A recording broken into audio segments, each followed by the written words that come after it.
دلت را خانه ما کن، مصفا کردنش با من. به ما درد دل افشا کن، مداوا کردنش با من. اگر گم کرده ای دل کلید استجابت را، بیا یک لحظه با ما باش، پیدا کردنش با من.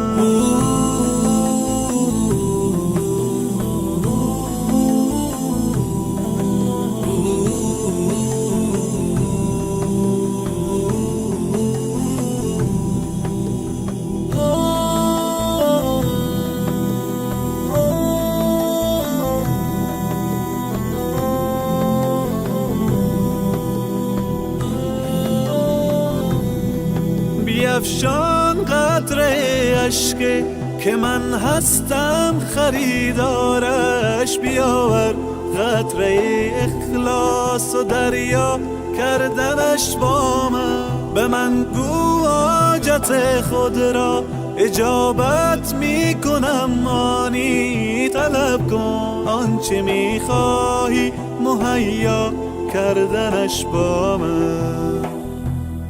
بیا قبل از وقوع مرگ روشن کن حسابت را، بیاور نیک و بد را جمع منها کردنش با من.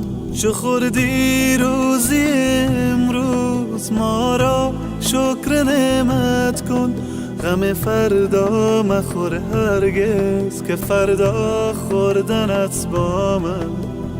الله اکبر الله، الله اکبر الله، الله اکبر الله، الله اکبر الله.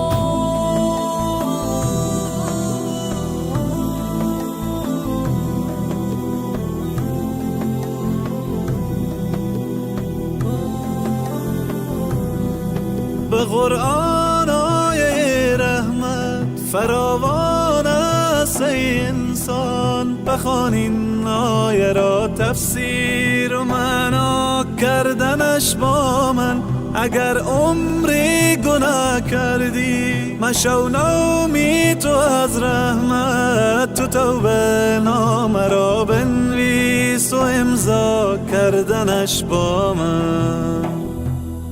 دلت را خانه ما کن، مصفا کردنش با من. به ما درد دل افشا کن، مداوا کردنش با من. اگر گم کرده ای دل کلید استجابت را، بیا یک لحظه با ما باش، پیدا کردنش با من. الله اکبر الله اکبر الله اکبر الله اکبر الله اکبر الله اکبر الله اکبر الله اکبر. لا اله الا الله محمد رسول الله.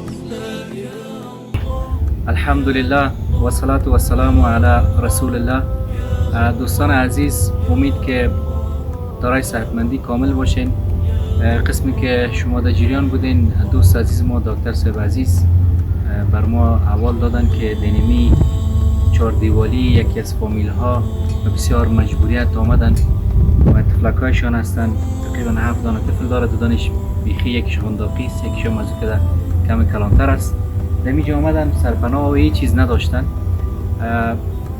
دفعتا ما از طریق بنیاد خیریه باران رحمت همین خیمه را درشان تدبیر گرفتیم، موجود کردیم خیمه موقتا کار شود و به بسیار مشکلات دیگه هم دچار هستن و لله الحمد کمک‌های اولیه را که از طریق دوستا از طریق بنیاد خیریه باران رحمت شده بود او را ما رساندیم که شما دیدین آرد بود، روغن بود، برنج بود، موادهای اولیه بود که تا بتانن توسط زنمو یک شب روز خود و یک مدت خوب سپری کنند. دیگه مشکلات شما میبینین ریج نو شکسته شده، برادرها دوستا دکتر یعنی دیوار بلند کردن. دیگه دوستایی که میخوان بازم برای فامیل مستمند و فقیر کمک کنن، تقاضا دارم که اونا شما کمک کنید تا ما بتونیم همین یک اتاق برشان جور کنیم. خیمه خب خیمه موقت است که فعلا به یک ما میشه که از این گذاره کنن، اما وقتی که زمستان شود بسیار حالت دشوار میشه، نمیتونن دیگه سپری کنن شب روز خودن. دیگه این طفلکای نازنین است، شما توجه به یاد داشته باشین تا بتونیم ما یک رفاه و آسایش در زندگی زینمی طفلکای مظلوم بیاوریم. قسمی که ما همیشه وعده کردیم و به شما میگیم که باران رحمت آورنده لبخند بر اطفال و خانواده مستمند است. این بار هم الحمدلله ما تونستیم که بر روی اطفال توسط این کمک ها یک لبخند بیاریم و منتظر کمک های هرچی بیشتر شما هستیم تا این فامیل رو پای خودشان استاد کنیم.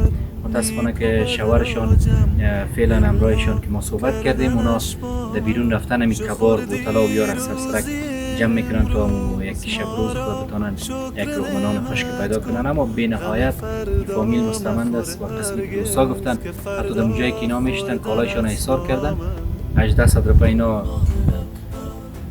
قرضدار هستن، از خاطر کالایشان نمیدن. دیگه ما یک پول نقد هم برشان میتیم، انشالله امروز همشیره صحبت میکنیم، پول برشان میتیم. شما را انشالله بالای نیاز میسپاریم. سلام علیکم و رحمت الله.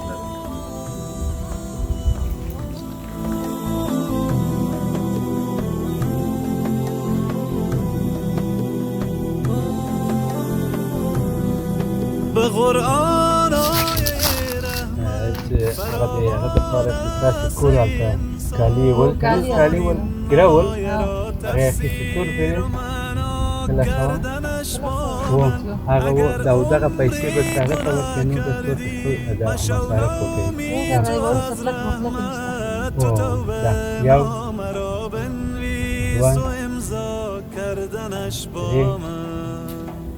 سالور دلت را خانه ما کن به مادر دل افشا کن دعا کوه هغه دوستان چې تاسو ته مثلا دا کومکونه کوي خدای دې خیر و برکت درکړي او واقعا چې تاسو بیا یک لحظه با ما باش پیدا کردنش با من.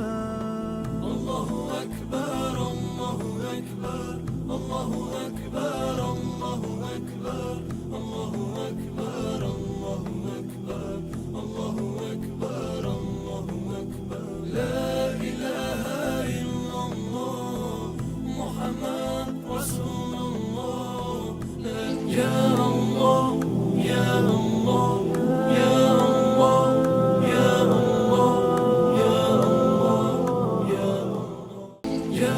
الله یا الله یا الله یا الله یا الله یا الله یا الله یا